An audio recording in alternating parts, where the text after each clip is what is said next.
ಕೋಗಿಲು ಬಳಿ ಸರ್ಕಾರಿ ಜಮೀನು ಕಬಳಿಕೆ ತನಿಖೆ ವೇಳೆ ಆರೋಪಿಗಳಿಂದ ಸ್ಫೋಟಕ ಮಾಹಿತಿ ಬಹಿರಂಗ ಆಗಿದೆ. ಅಕ್ರಮ ನಿವಾಸಿಗಳಿಂದ ಆರೋಪಿಗಳು ಹಣ ಪಡೆದಿದ್ದಾರೆ. ಆರೋಪಿಗಳಾದ ವಿಜಯ್ ವಸೀಂನಿಂದ ಸ್ಫೋಟಕ ಮಾಹಿತಿ, ಹಣ ಪಡೆದು ನಕಲಿ ದಾಖಲೆಯನ್ನ ಆರೋಪಿಗಳು ಸೃಷ್ಟಿ ಮಾಡಿದ್ರು. ಹಕ್ಕುಪತ್ರಗಳನ್ನ ನೀಡಿರೋ ಬಗ್ಗೆ ಖಾಕಿ ತನಿಖೆಯಲ್ಲಿ ಬಯಲಾಗಿದೆ. ಮಾಹಿತಿ ಇದ್ರೂ ಯಲಹಂಕ ತಹಸೀಲ್ದಾರ್ ಕ್ರಮವನ್ನ ಕೈಗೊಂಡಿಲ್ಲ. ದಾಖಲೆ ಸೃಷ್ಟಿ ಬಗ್ಗೆ ಮಾಹಿತಿ ಇದ್ರೂ ಕೂಡ ಜಮೀನನ್ನ ವಶಕ್ಕೆ ಪಡೆದಿಲ್ಲ. ನಕಲಿ ದಾಖಲೆಗಳು ಜಾಗ ಸರ್ಕಾರದ್ದು ಅಂತ ಆದೇಶ ಮಾಡಿಲ್ಲ. ನಕಲಿ ದಾಖಲೆಗಳ ಬಗ್ಗೆ ಯಲಹಂಕ ಪೊಲೀಸರಿಗೆ ದೂರು ನೀಡಿಲ್ಲ. 2022ರಿಂದ 25ರಲ್ಲಿ ಕೆಲಸ ಮಾಡಿದಂತ ತಹಸೀಲ್ದಾರ್ ವಿಚಾರಣೆ ನಡೆಸ್ತಾ ಇದೆ.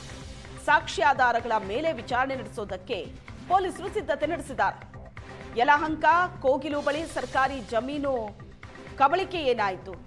ಒತ್ತುವರಿ ಜಾಗ ತೆರವಾಗಿದೆ ನಿಜ, ಆದರೆ ಅಲ್ಲಿ ನೆಲೆಸಿದ್ದಂಥ ಅಕ್ರಮ ನಿವಾಸಿಗಳು ಅವರ ಬಳಿ ಹಲವು ದಾಖಲೆಗಳಿತ್ತು.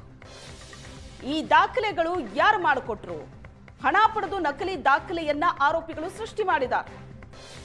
ಅಕ್ರಮ ನಿವಾಸಿಗಳಿಂದ ಆರೋಪಿಗಳು ಹಣ ಪಡೆದಿದ್ದಾರೆ.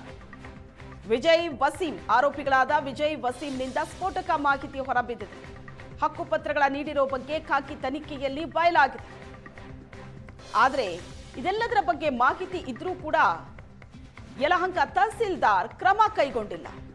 ದಾಖಲೆ ಸೃಷ್ಟಿ ಬಗ್ಗೆ ಮಾಹಿತಿ ಇದ್ರೂ ಜಮೀನನ್ನ ವಶಕ್ಕೆ ಪಡೆದಿಲ್ಲ.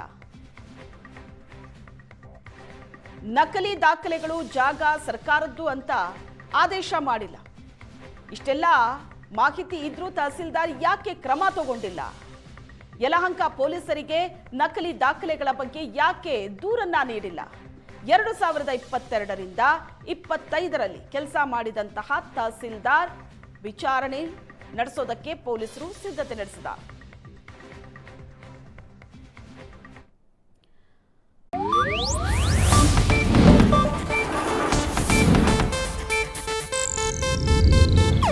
ಇದು ಏಷ್ಯಾನೆಟ್ ನ್ಯೂಸ್ ನೆಟ್ವರ್ಕ್ ಪ್ರಸ್ತುತಿ.